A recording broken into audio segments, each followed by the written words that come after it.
भाजपचे ज्येष्ठ नेते आणि केंद्रीय मंत्री नितीन गडकरी यांनी एका जाहीर कार्यक्रमांमध्ये छत्रपती शिवाजी महाराज हे 100% सेक्युलर होते असा वक्तव्य जे आहे ते त्यांनी सभेमध्ये केलेलं आहे।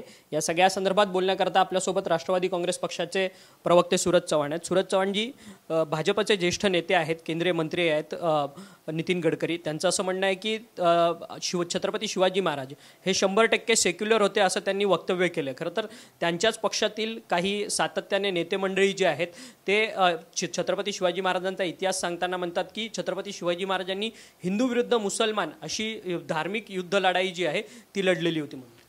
छत्रपती शिवाजी महाराज हे सर्वसमावेशक राजे होते। त्यांनी त्या काळामध्ये खरं जर सर्वसमावेशकता राज्य जर कोणी केलं असेल तर छत्रपती शिवाजी महाराजांनी केलेलं आहे। एखाद्यामध्ये चांगले गुण असतील आणि त्याच्या गुणवत्तेच्या आधारे त्यांना जबाबदारी देण्याचं काम हे छत्रपती शिवाजी महाराजांनी केलेलं आहे। छत्रपती शिवाजी महाराजांनी जे स्वराज्य निर्माण केलं ते समाजातल्या सर्व घटकाला सोबत घेऊन हे स्वराज्य निर्माण केलं। त्याच्यामुळे छत्रपती शिवाजी महाराज हे सेक्युलर होते आणि त्यांनी आत्तापर्यंतचा जो इतिहास आहे आणि इतिहासामध्ये जे दाखले आहेत त्यावरून दिसून येते की महाराजांना प्रत्येकाला ज्याच्या त्याच्या गुणवत्तेनुसार जबाबदाऱ्या देण्याचं काम आणि सर्व 12 बलुतेदाराला सोबत घेऊन जाण्याचं काम हे छत्रपती शिवाजी महाराजांनी केले। त्यामुळे कोण काय म्हणते ह्याच्यापेक्षा अनेक दाखले आहेत की महाराज सेक्युलर होते त्याचे। परंतु सातत्यानं छत्रपती शिवाजी महाराजांच्या सैन्यांमध्ये कोणी मुसलमान सैनिक नव्हता असं सातत्याने दावे जे आहेत ते भाजपच्या आमदारांकडनं केले जात होते। अतुल भातखळकर, त्यानंतर नितेश राणे ह्या सगळ्यांनी अशी विधानं वक्तव्य सातत्याने केली आहेत। परंतु नितीन गडकरी म्हणतात की छत्रपती शिवाजी महाराजांनी सन्मानाने अफजल खानाची कबर बांधली, त्याचसोबतच त्यांच्या सैन्यामध्ये मुस्लिम सैनिक देखील होते असं आता दावा जो आहे तो नितीन गडकरींनी केला। बघा, महाराष्ट्रात नाही तर देशभरात जगभरात ज्यांनी छत्रपती शिवाजी महाराजावरती अभ्यास केला, ज्यांनी इतिहासावरची पुस्तकं लिहिलेत, ज्यांनी अनेक ठिकाणी गेले, त्या ठिकाणी दाखले देण्यात आलेले आहेत की छत्रपती शिवाजी महाराज हे सेक्युलर होते। आता या लोकांनी कुठली पुस्तकं वाचले, कुठले इतिहासकाराची पुस्तकं वाचली हे आम्हाला माहिती नाही, परंतु जे या देशाला, या महाराष्ट्राला, या जगाला माहिती असलेले इतिहासकार आहेत, जे संशोधन करणारी लोक आहेत, त्या लोकांनी संशोधन करून त्याच्यावरती लिहिलेले की छत्रपती शिवाजी महाराज हे सेक्युलर होते, सर्व धर्माला सोबत घेऊन जाणारे होते।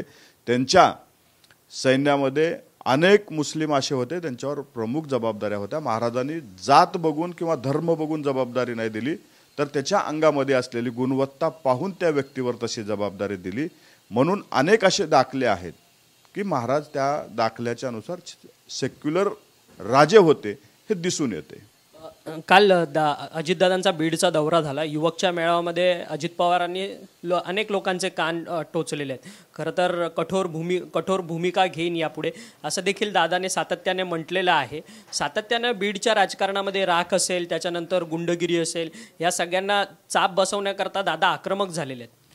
अजितदादाचा स्वभाव, अजितदादाचे काम करण्याची पद्धत हे महाराष्ट्रातल्या सर्व जनतेला माहीत आहे। ज्या त्यांना बेशिस्तपणा जमत नाही, त्यांना कामामध्ये नीटनेटकेपणा लागतो। काल बीडमध्ये गेल्यानंतर तिथल्या काही गोष्टी त्यांना खटकल्या होत्या, त्याच्यामुळे त्यांनी परखडपणे त्या ठिकाणी आपलं मत व्यक्त केलं, जेणेकरून तिथं गेल्याच्या नंतर शिस्त लागावी, प्रशासन असेल, पदाधिकारी असतील, जनतेला असेल, शिस्त लागावी या उद्देशाने काल त्या ठिकाणी केलेले। कारण अजितदादांची ओळख हा शिस्तप्रिय नेता म्हणून आहे, नीटनेटका नेता, त्यांना जे काही लागतं ते स्वच्छ आणि नीट लागतं। त्याच्यामुळे दादाने काल बीडमध्ये गेल्याच्या नंतर त्या ठिकाणी तशा पद्धतीचं विधान केलं आणि मला एक गोष्टीचा आनंद वाटतो की बीडमधलं प्रशासन, जनता दोन्ही बदलते, दोन्ही अजितदादांच्या ज्या गोष्टी आहेत त्या अंगीकृत करण्याचं काम करतायत। खरं तर महाराष्ट्र नवनिर्माण सेनेचा गुढीपाडव्याचा मेळावा झाला, त्यामध्ये मनसे अध्यक्ष राज ठाकरे म्हणालेत की मराठीची सक्ती जी आहे ती महाराष्ट्रात झाली पाहिजे, मराठी प्रत्येकाला येणं गरजेचं आहे, आस्थापनांमध्ये मराठी वापरतात की नाही या सगळ्या संदर्भात महाराष्ट्र नवनिर्माण सैनिकांनी जाऊन तपासावं। आता यापुढे महाराष्ट्र नवनिर्माण सेनेचे कार्यकर्ते जे आहेत ते प्रत्येक आस्थापनांमध्ये जातात आहेत आणि मराठी भाषेवरतून आक्रमक होताना पाहायला मिळतात।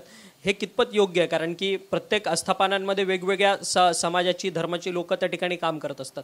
आपल्याला आपल्या राजभाषेचा मान असावा, अभिमान असावा, गर्व असावा, त्याच्याबद्दल माझ्या मनामध्ये दुमत नाही। प्रत्येक शासकीय कार्यालयात मराठी बोलावी या मताचे आम्ही आहोत। भाषा ही तुमचं संवादाचं एक साधन आहे, म्हणजे त्याच्याने संवाद साधता येतो. हे संवादाचं साधन आहे. तुम्हाला अभिमान बाळगणं वेगळी गोष्ट आहे. आता आपण ही गोष्ट म्हणजे मला वाटतं कुणावर प्रेशर करून बोलवण्यापेक्षा त्याला शिकायला पाहिजे, त्याला शिकायला लावलं पाहिजे.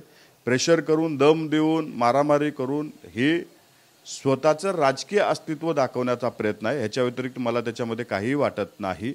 मनसेचं मराठी प्रेमापेक्षा मनसेचं अस्तित्व दाखवण्याचा हा केविलवाना प्रयत्न आहे असं मला याच्यावरून वाटतंय. धन्यवाद, तुम्ही आमच्याशी बातचीत केली. राष्ट्रवादी काँग्रेस पक्षाचे प्रवक्ते होते सुरज चव्हाण. त्यांचं असं म्हणणं आहे की जी महाराष्ट्र नवनिर्माण सेनेकडून मराठीची सक्ती जी करण्यात येते ती खरं तर त्यांची ती अस्तित्वाची लढाई आहे, म्हणून त्या पद्धतीची सक्ती जी आहे ती त्यांच्याकडनं केली जाते असा थेट रोख जो आहे मनसेवरती त्यांनी आपल्याशी बोलताना केलेला आहे. व्हिडिओ जर्नलिस्ट चरण मार्गमसह अक्षय मंकणी, TV9 मराठी, मुंबई.